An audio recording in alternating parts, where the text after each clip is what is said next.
Olá, aluna! Olá, aluno! Tudo bem com você? Professor Daniel Evangelista aqui novamente. Continuamos a falar sobre arbitragem e na aula de agora nós vamos falar um pouquinho mais sobre as fontes da arbitragem. Vamos lá?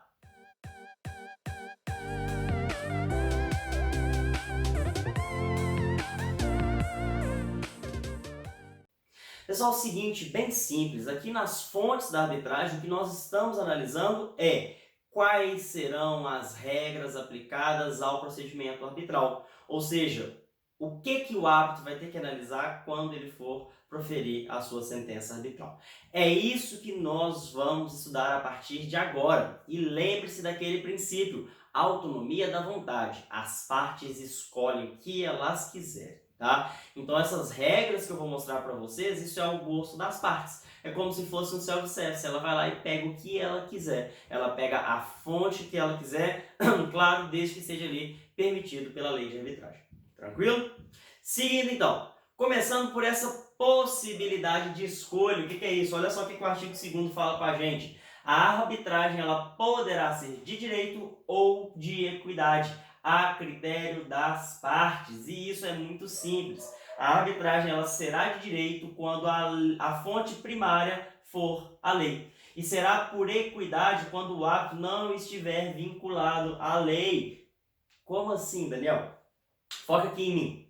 Presta atenção. Se eu estou dizendo que a arbitragem é de direito, o ato ele está vinculado ao ordenamento jurídico. Ele tem que decidir exatamente o que o ordenamento jurídico determina. E se a arbitragem for por equidade, o ato ele é livre. Ele não está vinculado ao ordenamento jurídico. Daniel, você está me dizendo então que o ato ele pode decidir contrário ao que o ordenamento jurídico está determinando?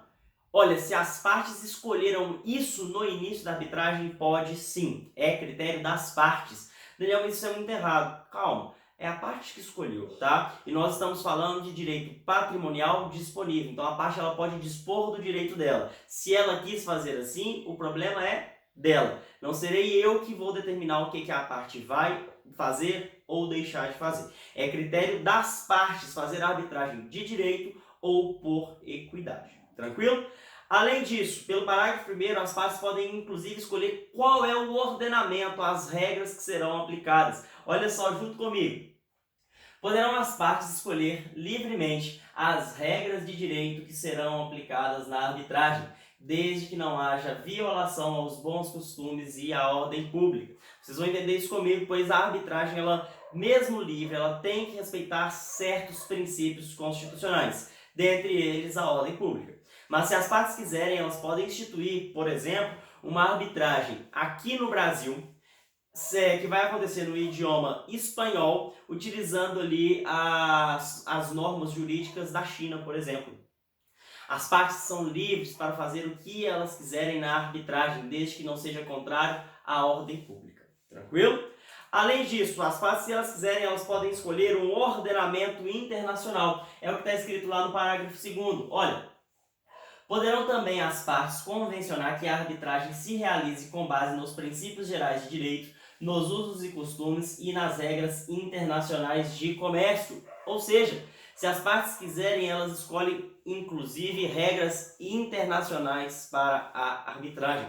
Elas não precisam se vincular ao ordenamento brasileiro. Elas podem escolher outros ordenamentos ou regras internacionais de comércio, por exemplo. É livre. As partes elas são livres. Ou melhor, quase todas as partes. Pois a administração pública ela não é livre. Eu já falei isso com você na aula sobre a arbitrabilidade. Tá? Volta lá e assiste essa aula que ela é super interessante. Mas lembre-se, a administração pública pode sim utilizar a arbitragem. Mas para a administração pública, a arbitragem sempre terá que ser de direito e vinculada ao nosso ordenamento jurídico, é claro. Tem que ser a arbitragem vinculada ao ordenamento jurídico brasileiro. Do contrário, a administração pública não poderá utilizar a arbitragem. Lembrando também que para a administração pública é necessário o respeito ao princípio da publicidade. Se não for respeitado o princípio da publicidade, não poderá ser feita a arbitragem com a administração pública.